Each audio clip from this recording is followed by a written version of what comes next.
Bonsoir et bienvenue sur Télémiroir. Nous sommes le mercredi 27 octobre. Les titres de ce journal. Les obsèques de Georges Frêche ont été célébrées ce matin à la cathédrale Saint-Pierre de Montpellier. Les hôteliers de Nîmes se regroupent pour se faire entendre auprès des autorités locales et nous reviendrons sur le concert de jazz à Cernac ce soir, de la musique folklorique à la sauce jazz languedocien, tout un programme. Plusieurs centaines de personnes se sont réunies ce matin à l'intérieur de la cathédrale et devant la cathédrale Saint-Pierre à Montpellier pour dire un dernier au revoir à Georges Frêche. Le président de région s'est éteint dimanche en fin d'après-midi d'une crise cardiaque. Anonymes et personnalités politiques comme Michel Vauzel, président PS de la région PACA, Gérard Collomb, sénateur maire de Lyon, mais encore le numéro 2 du PS Harlem Désir et François Lamy, le bras droit de Martine Aubry. Tous ont fait le déplacement à Montpellier. Gérard Depardieu, qui avait soutenu Georges Frêche aux dernières élections régionales, a pris la parole ce matin pendant la cérémonie. Regardez ce reportage de Maxence Kérébel. Les derniers applaudissements pour un tribun qui aimait les bains de foule. 10h30 ce matin, le véhicule qui transporte la dépouille de Georges Frêche s'arrête devant la cathédrale Saint-Pierre. Pour l'accueillir, sa seconde femme et deux de ses filles, ses anciens confrères de l'université lui font une haie d'honneur, puis le cercueil pénètre dans la cathédrale.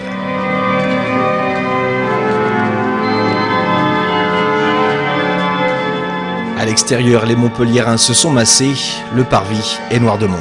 Georges Frêche est un grand ami que j'ai perdu, un ami de très longue date. 1973, j'ai connu sa première femme, j'ai eu ses deux grandes filles comme élèves au Mas de Tess et nous sommes restés de très bons amis et je reconnais en lui un homme exceptionnel. J'ai de la peine pour nos enfants, nos petits-enfants qui ne verront pas quelqu'un. Nous avons eu la chance, nous, de le connaître. C'est un hommage bien mérité vu ce que c'était ce maire qui a tant apporté à la population, à l'infrastructure et qui était très proche des gens. Un écran géant sur le parvis retransmet la cérémonie. Après son ancien chauffeur et l'urbaniste Raymond Dugrand, c'est le maire de Lyon qui prend la parole. Gérard Collomb avait été un des seuls élus socialistes à soutenir Georges Frêche au moment des régionales.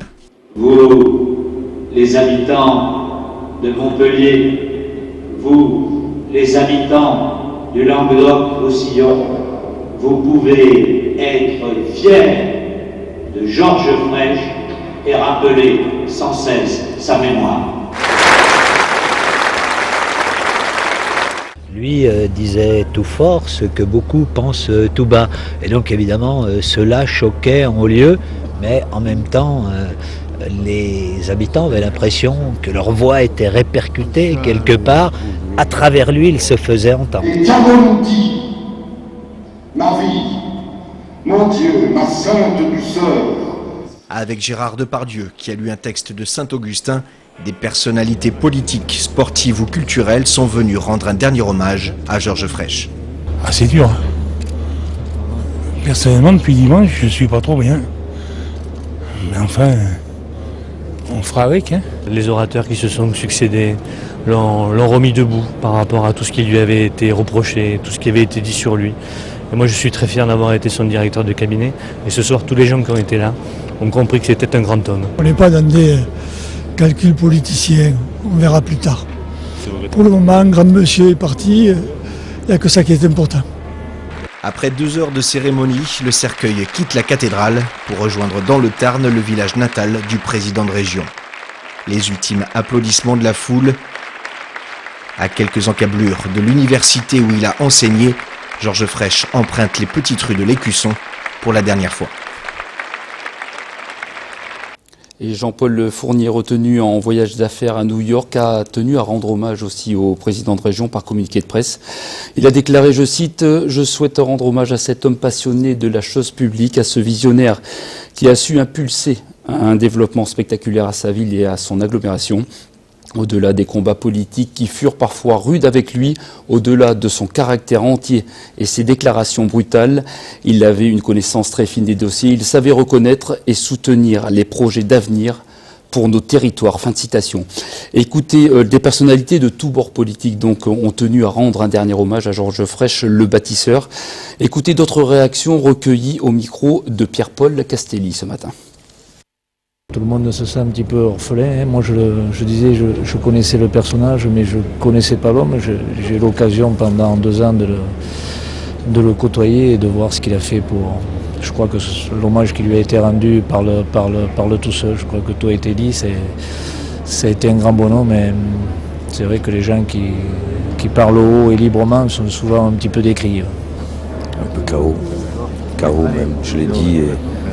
C'était avant d'être le leader de la région, le président de la région, c'était mon ami personnel. Donc je suis encore dans le deuil. Je pense que c'est quelqu'un qui a tellement compté dans ma vie que vraiment je suis très triste, vraiment. C'est une cérémonie qui était à la mesure du président, c'est-à-dire qu'elle était profonde, avec beaucoup de sens, avec beaucoup de sincérité de la part des intervenants et puis véritablement une rétrospective basée sur l'action et pas sur les paroles. Il y a une très belle formule de son directeur des relations internationales. Il dit c'est pas une page qui s'est tournée, c'est un livre qui s'est fermé. C'était l'homme qui aimait les villages, qui aimait son territoire, et c'est un grand monsieur. Ce qui a été dit par Dugran et par Colonne, c'est magnifique, magnifique. Il nous a fait un coup fraîche, pas trop catholique alors aujourd'hui, de partir comme ça en vitesse. Georges Frêche a été enterré cet après-midi dans la plus stricte intimité, à côté de ses parents, à Puylaurens.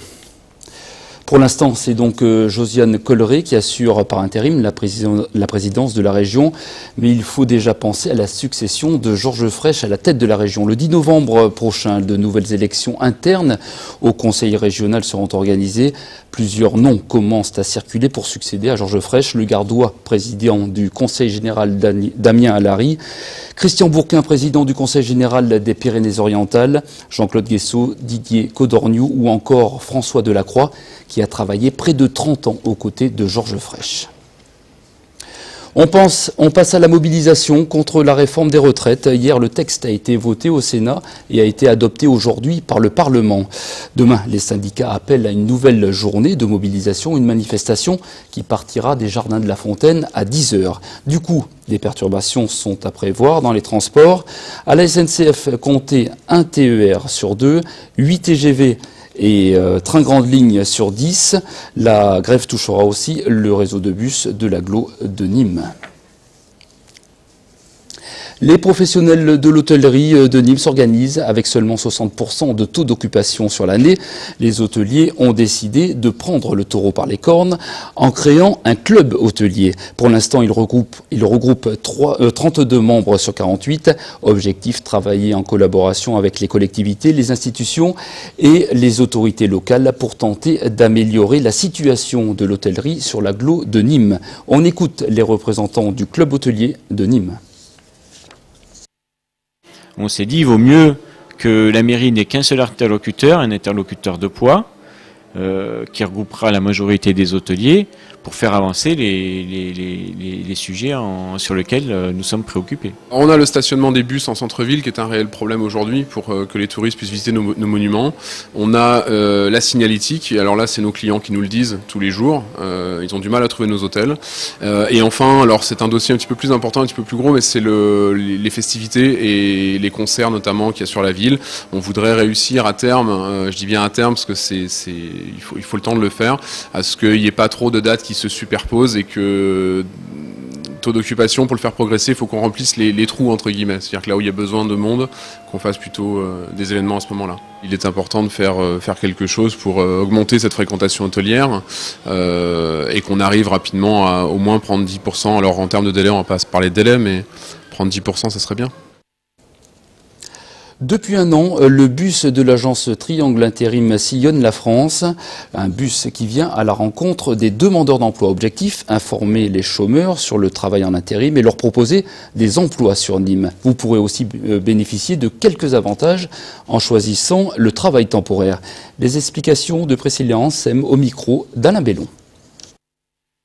Le FAST, le Fonds d'action sociale du travail temporaire, est un organisme qui permet aux intérimaires d'accéder à des droits et à des avantages grâce aux cotisations de toutes les agences de travail temporaire. C'est l'accès au logement, conseil par rapport au crédit, des locations de véhicules à tarif réduit. Donc il y a un panel de services qui est mis à leur disposition et Tout dépend, après, pour pouvoir accéder aux avantages du FAST, d'un certain nombre d'heures à effectuer en intérim. Des services qui vont être accessibles dès la première heure de mission, et d'autres, on leur demandera d'avoir 450 heures de mission sur un an, et qui peuvent être cumulées avec toutes les enceintes de travail temporaire confondues. Nous avons reçu à peu près 80 personnes hier sur la journée, dans des secteurs d'activité très différents, avec des gens avec peut-être peu de qualifications, d'autres personnes avec des qualifications, avec notamment des jeunes diplômés qui sont en difficulté pour rechercher leur premier emploi. La reprise est là quand même depuis quelques mois, de manière assez linéaire, avec les anciens clients qui reprennent quand même petit à petit, et des nouveaux marchés qui s'ouvrent aussi sur le secteur de Nîmes.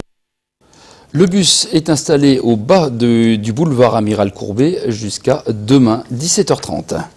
Et on termine cette édition avec le festival L'Aglo au rythme du jazz, épisode 12. Reportage à Cernac, Nicolas Pinchino.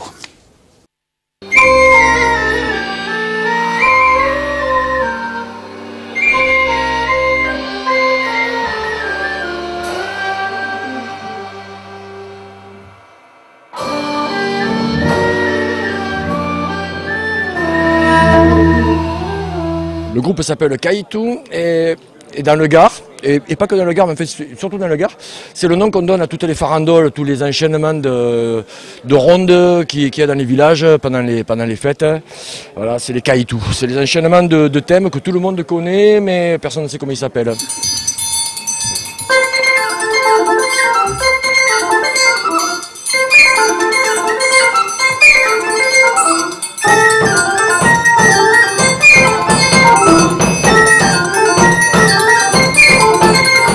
C'est la première année que la commune de Cernac reçoit ce festival de jazz, l'Aglo au rythme du jazz. Ce soir, une soirée intéressante. Qu'est-ce que vous avez pensé de cette première partie déjà? Très intéressante. Je suis très content d'avoir Bachevalier avec en première partie parce que je le connaissais de nom et puis maintenant je suis très content de l'avoir reçu à Cernac cette année.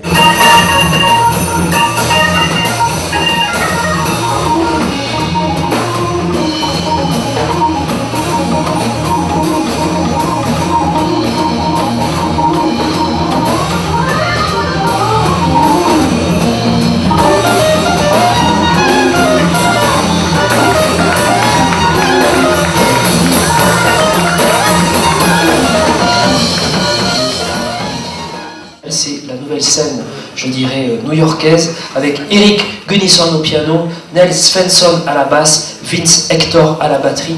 S'il vous plaît, ovation pour Roberta Gambarini et son quartet. Roberta Gambarini.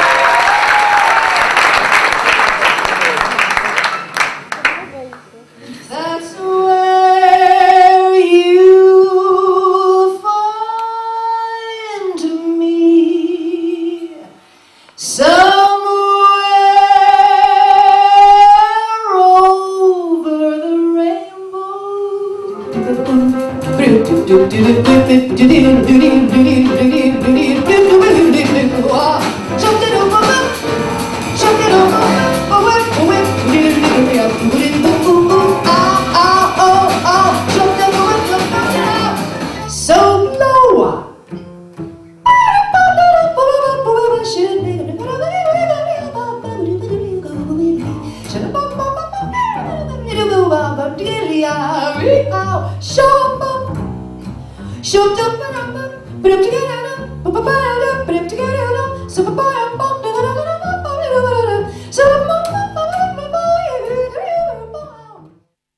C'est la fin de ce journal. Merci de votre attention. À suivre Tendido Sud présenté par Christophe Ché.